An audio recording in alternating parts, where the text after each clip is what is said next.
Bonus. Trax. Tous les Space Marines du chaos ont le cœur noir, mais certains vont plus loin encore et le partagent, de gré ou de force, avec des entités venues du Warp. Accueillant un ou des démons sous leur peau et au plus profond de leur âme, ils deviennent ainsi des possédés, des troupes parmi les plus redoutées des Astartes ayant juré allégeance aux puissances de la ruine.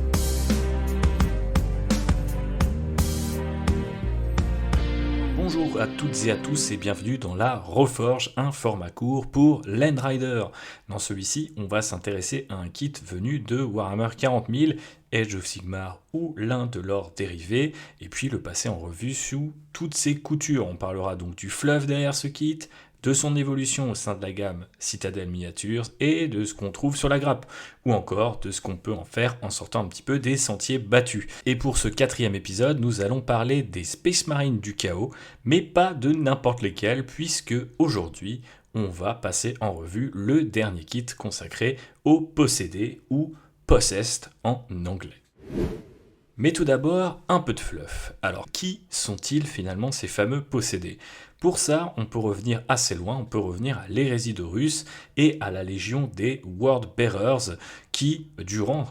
même en fait avant cette hérésie d'Horus, comme on l'apprend dans le superbe roman d'Aaron Dembski-Bowden, Le Premier Hérétique, eh bien, se sont faits les premiers élus, les premiers Space Marines à devenir des possédés. Car en effet, le chapitre des Serrated Sun, je ne sais plus comment il s'appelle en français, mais voilà, on va appeler ce chapitre par son nom anglais, eh bien, a été envoyé à un moment précis, au moment en fait où Lorgar arrive sur la jeune planète de Cadia et demande à ses troupes de rentrer dans cette faille qu'est l'œil de la terreur, cette faille dans l'espace matériel et qui mène tout droit vers le Warp.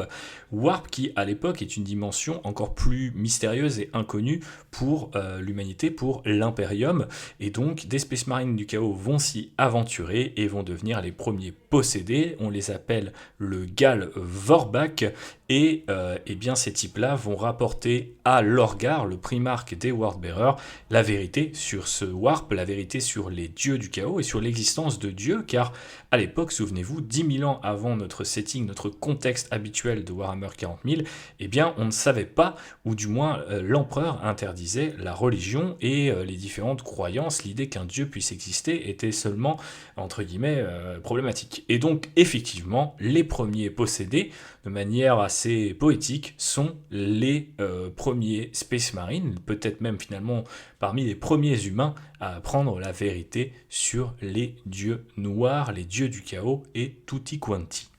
Mais bien sûr, l'histoire des possédés ne s'est pas arrêtée là, même si pour les Galvorbak précisément, il faut quand même expliquer que eh bien, l'Adeptus Custodes leur est tombé dessus et ont liquidé un maximum de ces possédés, sauf le héros du livre, Argeltal. Je ne vais pas tout spoiler parce que c'est un personnage qui revient dans d'autres bouquins ensuite, mais je pense que ça fait partie, les bouquins qui le mettent en scène, des meilleurs dans l'hérésie d'Horus, donc n'hésitez pas à aller jeter un petit coup d'œil à cet tome-là,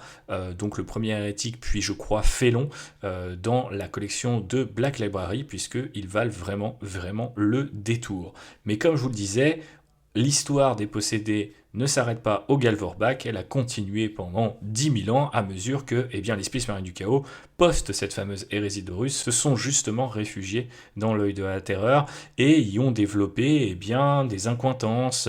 des relations un petit peu particulières avec les démons qui y vivent et tout ça nous emmène effectivement vers une généralisation du concept de possédé. Alors ces possédés, c'est tout simplement des Space Marines du chaos qui accueillent un ou plusieurs démons en leur corps, soit par adoration pure, hein, parce qu'après tout, il y a pas mal de Space Marines du Chaos qui vénèrent les dieux noirs, les puissances de la ruine. Il y en a aussi qui le font plutôt par échange, ils veulent, comment dirais-je, accélérer plus vite, remonter l'échelle sociale des bandes guerrières, et bien des Space Marines du Chaos d'une manière ou d'une autre, et la possession est peut-être une solution. Donc ce pauvre démon qui ne peut pas ou difficilement entrer dans l'espace matériel va pouvoir en fait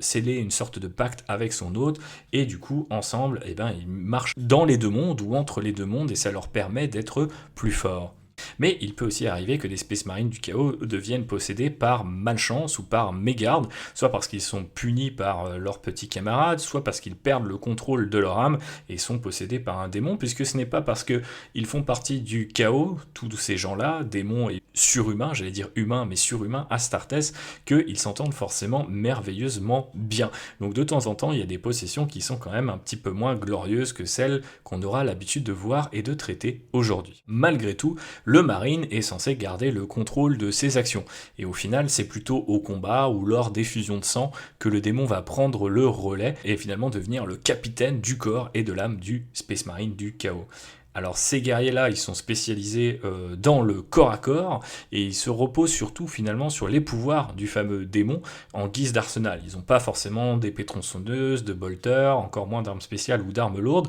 Ils ont plutôt tout ce que le démon va faire changer dans leur corps, puisque effectivement, la présence d'un démon dans votre corps, c'est pas tout à fait anodin, ça vous fait muter progressivement. Et donc, le corps de l'autre va changer, on va voir apparaître peut-être des griffes, des pinces, le visage va devenir plus animal, plus bestial, plus terrifiant, il peut aussi avoir des mutations plus spécifiques encore, comme des tentacules, la capacité de cracher du feu, ou encore de voler avec des ailes semblables à celles d'un dragon zombie, d'un truc un petit peu crado, ou d'un insecte, mais qui permettent à se posséder d'être d'autant plus impressionnant. Alors au sein des Légions du Chaos, on distingue plusieurs types de possédés. Je vous en ai parlé, il y a les Galvorbach qui sont un petit peu les possédés historiques, mais on pourrait aussi parler des Greater Possessed. Je ne sais plus eux non plus comment ils s'appellent en français, mais ce sont des possédés qui représentent un petit peu le pinacle de l'évolution. Hein. Si on se place du côté des Marines du Chaos, finalement, pour certains, être possédé par un démon, c'est un moyen de se rapprocher des dieux noirs et de la compréhension en fait de leurs énergies, de leur puissance. Donc forcément, c'est vu comme quelque chose d'assez positif, et les Greater Possessed en fait sont choisis par ce qu'on appelle des maîtres de la possession pour devenir des possédés encore plus possédés, encore mieux que les autres, et effectivement ils sont souvent vus, perçus comme finalement des maîtres à penser pour le reste de leur bande guerrière. Qui m'amène un petit peu à parler des Daemonkin, qui est un terme qu'on a pu retrouver surtout je crois V6, V7, avec l'idée que plusieurs bandes guerrières Space Marine du Chaos pouvaient lier des pactes justement avec les puissances démoniaques qui vivent dans le Warp, dans l'œil de la terreur et bien au-delà, pour former en fait des bandes qui sont à la fois composées de marines du chaos et de démons dans toutes leurs déclinaisons possibles et imaginables. Et donc effectivement, on voit cette tendance-là être incarnée de plus en plus avec certaines figurines comme le maître de la possession dans la gamme Space Marine du Chaos. On voit effectivement qu'il est possible d'imaginer des bandes guerrières comme dans le fluff qui sont des espèces de démonistes en fait, qui sont fascinés par ces créatures extra planétaires, je sais plus comment on dit, extraplanaires plutôt exactement, et effectivement du coup on a une multiplication des possédés dans ces bandes là où peut-être d'autres marines du chaos, peut-être par exemple, les Iron Warriors qu'on cite souvent comme plutôt des troupes de siège, des espèces de chevaliers terribles et sanguinaires, mais encore des tacticiens, des soldats, des militaires, et un peu moins effectivement des sorciers ou des démonistes. Eux auront peut-être moins tendance à avoir recours à des possédés, mais c'est pas non plus exclu. En tout cas, voilà, sachez qu'il existe une espèce de spectre immense de ce que peuvent être les bandes guerrières du chaos, et donc par définition, les possédés s'y retrouveront plus ou moins nombreux. On peut aussi citer les Eightbound en anglais, ou les Octoliers, qui sont en fait des possédés spécifiques à la légion des World Eaters et qui sont possédés simultanément par 8 démons. Ça implique quand même d'avoir, comment dirais-je, une sacrée trempe et une âme effectivement assez puissante pour leur résister. Spoiler alert, ça marche très rarement et ça transforme assez radicalement ces Octoliers, mais ça leur donne aussi un look tout particulier rapport au fait qu'ils ne sont pas possédés par n'importe quel type de démon, mais bien par des démons inféodés à cornes. Il y a pas mal en fait de sources de possession, il y a aussi des méthodes de possession très différentes. Je pense à un autre roman de Aaron Dembski-Bowden qui est La Griffe d'Horus, il me semble, dans lequel on nous présente le personnage de Falcus Kibre, qui est un ancien lieutenant des Sons of Horus, devenu, ou qui deviendra plus tard en tout cas, un des leaders de la Black Legion, et il me semble qu'il est en fait possédé par un démon qui possède simultanément lui et toute son escorte, qui est une bande de Terminator. Et tout le monde ne s'en rend pas forcément compte, puisque forcément, étant divisé en plusieurs corps, ce démon n'a pas forcément autant d'influence qu'il en aurait en restant dans un seul et unique Space Marine du chaos. Donc voilà, on voit qu'il y a toute une espèce de galaxie et tout un imaginaire de la possession qu'on peut aller convoquer quand on attaque ce kit, et c'est plutôt très cool, même si fondamentalement le concept reste le même, le principe reste identique. Passons au kit justement, puisque on a fait le fluff, allons vers le crunch avec l'histoire de ce kit au sein de la gamme Space Marine du Chaos tout d'abord. Et ce qui est assez intéressant, c'est que les possédés ne sont pas là depuis les débuts des Space Marines du Chaos. Alors les Space Marines du Chaos eux-mêmes ne sont pas là depuis les débuts de Warhammer 40 000, puisqu'ils n'existaient pas à l'origine, il faudra attendre les extensions Realm of Chaos pour les voir apparaître et être mieux définis. Et on voit du coup qu'à l'époque, donc de Rogue Trader, première édition de Warhammer 40 000, on a un certain nombre de marines du chaos qui sont très mutés, qui semblent avoir fusionné avec leurs armures, qui ont des tentacules, des visages assez monstrueux, ce genre de choses. Mais du coup, il n'y a pas spécifiquement de mention d'unité possédée pendant un certain temps. Donc pas sous la première édition, pas sous la seconde, il faudra attendre finalement la troisième édition pour commencer à voir apparaître un petit peu ce concept, mais encore une fois, je ne crois pas que ce soit une unité à part, même s'il existait peut-être un datasheet à l'époque, corrigez-moi si je me trompe, j'en ai pas le souvenir, mais je sais par contre, pour avoir acheté plusieurs fois ce kit, que le kit des marines du chaos en plastique de la troisième édition, il était livré, il me semble, avec une petite grappe d'amélioration dans laquelle on pouvait trouver des visages déformés, bouffis, il y avait des tentacules, il y avait des espèces de gros points un peu carapassonnés, bizarres, il y avait en fait tout plein de petites pièces détachées, de bits, qui nous permettaient finalement de représenter la possession sur nos marines du chaos, mais c'était peut-être juste une option de jeu alors, qu'on allait payer peut-être à la manière d'un équipement aujourd'hui, même si on ne les paye plus si vous avez déjà joué à Warhammer 40 000 cette édition plus tard. Donc on va devoir finalement attendre assez longtemps pour voir le premier kit entièrement dédié aux possédés. Et il faudra attendre 2006 avec du coup un kit, et je dis un kit, c'est peut-être même déjà un petit peu lui rendre trop dommage, puisque c'est plutôt une sélection de 5 figurines en métal qui étaient sorties pour la campagne de Medusa 5, qui est, je crois, à ma connaissance, l'une, si ce n'est la dernière campagne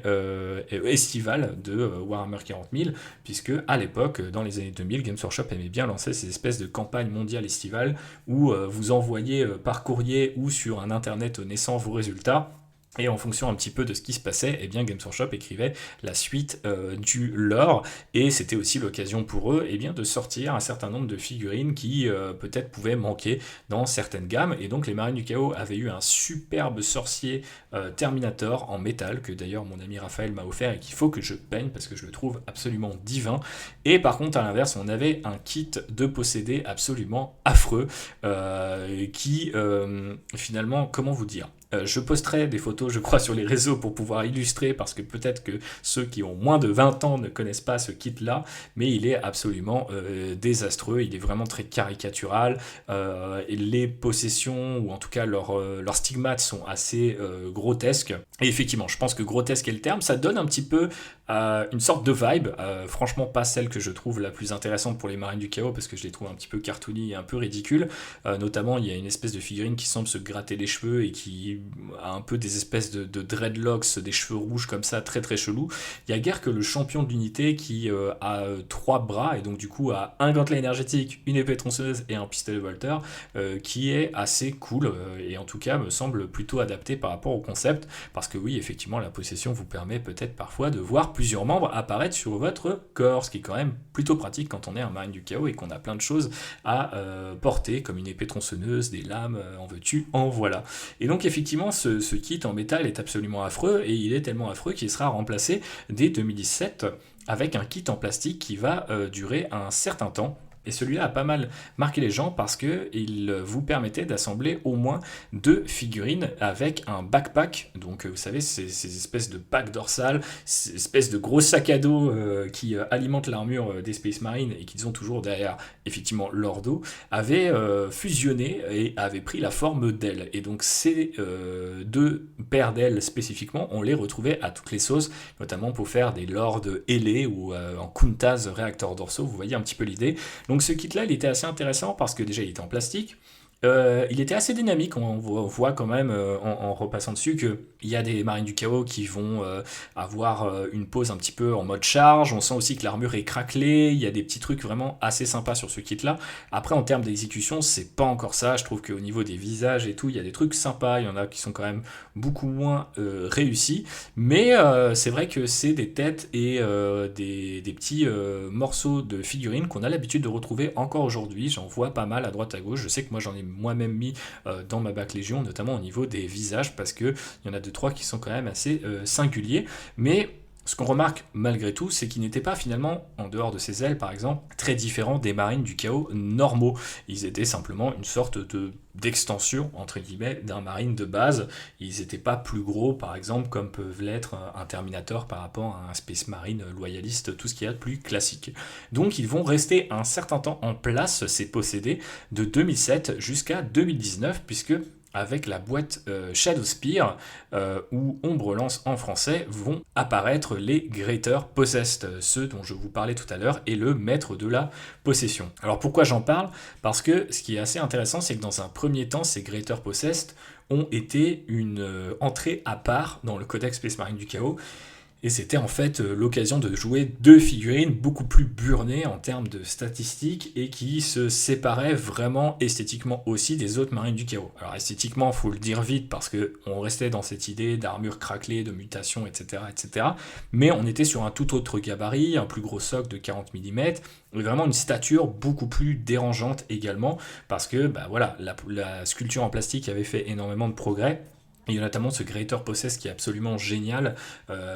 dont le bras semble s'allonger un peu à la manière du T-1000 dans Terminator, vous savez, ce métal liquide qui prend la forme d'une lame, puis en fait la forme qu'on veut. Et du coup, moi je le trouve assez génial celui-là. J'avais peint les deux d'ailleurs avec... surprenamment pas mal de plaisir, j'avais trouvé très très cool. Et puis en fait très vite ils se sont fait rattraper en fait ces deux petits gars là par bien les possédés de la 9e édition sortie en 2022, donc 3 ans plus tard, qui du coup introduisait un kit complet enfin pour les possédés, mais au gabarit des Greater Possessed. Et ce faisant, les Greater Possessed ont complètement disparu du livre. C'est vraiment un datasheet qui n'a existé, je crois, qu'une seule édition, ou peut-être même pas une seule édition, une demi-édition, tout simplement pour laisser sa place à des possédés plus burnés, beaucoup plus balèzes, et qui effectivement sont très impressionnants et se distinguent vraiment des marines du chaos de base sur table. On pourrait aussi citer que le concept de possédé a été un petit peu diversifié, déjà avec la présence du maître de la possession, qui du coup est un sorcier du chaos, mais qui est vraiment spécialisé bien, dans tout l'art démoniste en fait, et qui va peut-être superviser la possession de ses compagnons par exemple, mais aussi par un kit Kill Team, qui était une amélioration du kit Marine du chaos de base, dans lequel on retrouve un des spécialistes, un des champions, peut être en fait bien, une sorte de bébé possédé. On voit comme ça poindre, arriver les mutations sur lui, mais il n'est pas encore tout à fait au gabarit de ces nouveaux possédés. Parlons-en justement enfin de ce nouveau kit.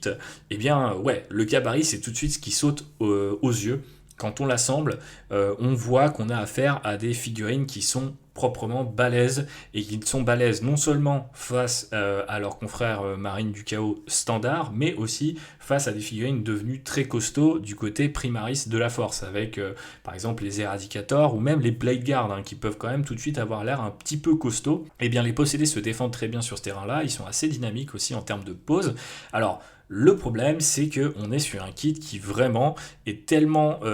complexe en termes de sculpture et tellement détaillé qu'il ne vous permet pas en fait d'assembler, on va dire, une myriade de poses possibles. Vous avez simplement 2 poses par figurine, vous en avez 5 dans le kit, donc au mieux vous faites 10 poses différentes. Après, c'est assez bien foutu parce que vous le verrez en le montant, ce kit vous permet d'avoir des choses assez sympas et des petits détails quand même assez croustillants. Donc on peut remplacer par exemple une tentacule par des espèces de pinces, on peut choisir de mettre une arme, une hache tronçonneuse je crois dans la main d'un possédé, ou simplement le mettre avec une sorte de boulet, enfin un point épineux, là c'est un terme tyrannide mais vous voyez un petit peu le genre d'armes qui vont être directement sculptées dans la chair du marine qui est possible d'ajouter sur ce genre de figurine. Donc c'est sympa, ça amène quand même un petit peu de variété, la pose va pas radicalement changer, mais on n'aura pas forcément des doublons, du moins si on joue simplement 10 possédés, ça ira, et c'est à partir de 15 qu'on risque d'être un petit peu embêté. D'autant plus embêté qu'on a ces fameux 2 Greater Possess quand, comme moi, on a une collection Marine du Chaos assez large, et qu'on sait pas quoi en faire, puisque de nos jours, on peut pas jouer 7 possédés, donc il faut soit en payer 5, soit en payer 10. Bon après, vous savez comment ça se passe, on va pas commencer à rentrer dans les torts du jeu égal. Si vous avez envie de jouer 7 possédés, vous essayez de calculer quel est le point d'un possédé en partant sur le prix de l'unité, et vous rajoutez ça, et je pense que des adversaires sensés vous laisseront le faire, d'autant qu'on peut les jouer par 10, il me semble, donc c'est pas comme si vous pétiez complètement l'équilibrage en faisant cela. Donc effectivement, c'est un kit qui est très détaillé, avec des petites options très très cool aussi d'un point de vue esthétique. C'est un truc qu'on voit assez rarement, mais peut-être de plus en plus finalement, assez rarement dans la globalité des gammes Citadel Miniatures, mais aujourd'hui de plus en plus on sent qu'ils complètent certains trous dans la grappe ou qui essayent de mettre en valeur certaines poses grâce à des petits bits qui se mettent directement sur le socle et qui vont vous permettre d'immortaliser vos figurines. Et il y a notamment un de ces possédés qui peut être représenté au-dessus du cadavre d'un Space Marine loyaliste et peut aussi du coup avoir dans sa main la moitié du casque qu'il aurait arraché à ce pauvre ultramarine, ou peu importe le chapitre que vous allez décider de peindre sur votre socle, mais effectivement sur la boîte de base telle que peinte par Heavy Metal, c'est vraiment un ultramarine, et du coup je trouve ça assez sympa ce genre de truc, parce qu'il y a vraiment une petite histoire que ça raconte, avec voilà, on s'imagine le possédé vaincre son adversaire, son ancien frère, et lui retirer le casque juste avant de lui donner le coup de grâce. C'est quand même plutôt sympa, et ça fait partie des nombreux détails plutôt agréables à peindre qu'on a dans ce kit, parce que je vous l'ai dit, c'est un kit assez complexe en termes de sculpture, assez finement détaillé, mais pas nécessairement une grosse, comment dirais-je, prise de tête au niveau de la peinture, parce que toutes les poses sont ouvertes. Ce que j'entends par pose ouverte, c'est-à-dire que on n'a pas forcément un bras qui passe devant le torse, qui lui-même va cacher une partie des jambes, parce que vous avez, je sais pas, une arme qui pointe vers le haut, vers le bas, etc. Souvent, les poses de corps à corps, des unités de corps à corps sont généralement d'ailleurs ouvertes, mais là spécifiquement, elles le sont vraiment très très ouvertes, parce que la plupart des figurines sont soit en train de taper leur meilleure pose cinématographique, limite il y a un éclair dans le champ, ou soit en train de courir. Donc vous avez quand même quelque chose d'assez joli, d'assez dynamique et d'assez accessible pour votre pinceau. Et puisqu'on parle de peinture, sachez que en fait la meilleure option, je pense, pour peindre ce kit sans vraiment trop se prendre la tête, c'est de partir sur une base commune pour tout ce qui est chair et organique, c'est-à-dire mutation, chair apparente, tentacules, os, cornes, etc. Et ensuite, grâce à vos contrastes, grâce à des lavis, grâce à peut-être des petits éclaircissements ou différents types de techniques, vous pouvez brosser à sec certaines choses, comme par exemple les tentacules, ou plutôt peut-être même les cornes, tout ce qui est osseux, mais éclaircir les tentacules ou les rendre plus rouges grâce à un contraste dilué, ce genre de choses, ça marche assez bien. Moi, c'est ce que j'ai fait. J'ai fait une grande base de racar-flèche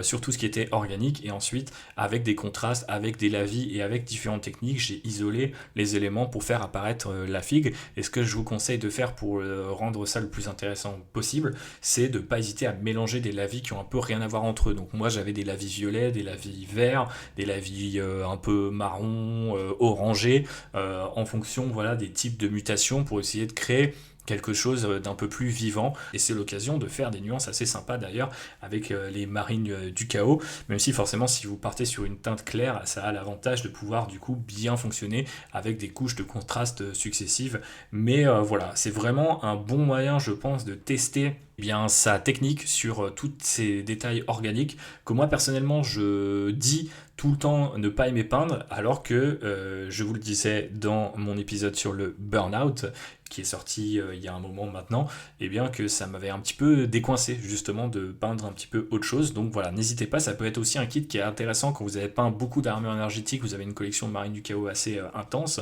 et ben ça peut être une bonne pause, parce que certes il y aura de l'armure, mais il y aura aussi beaucoup de chair apparente, donc c'est l'occasion de tester un peu votre technique là-dessus, ce que je trouve toujours appréciable.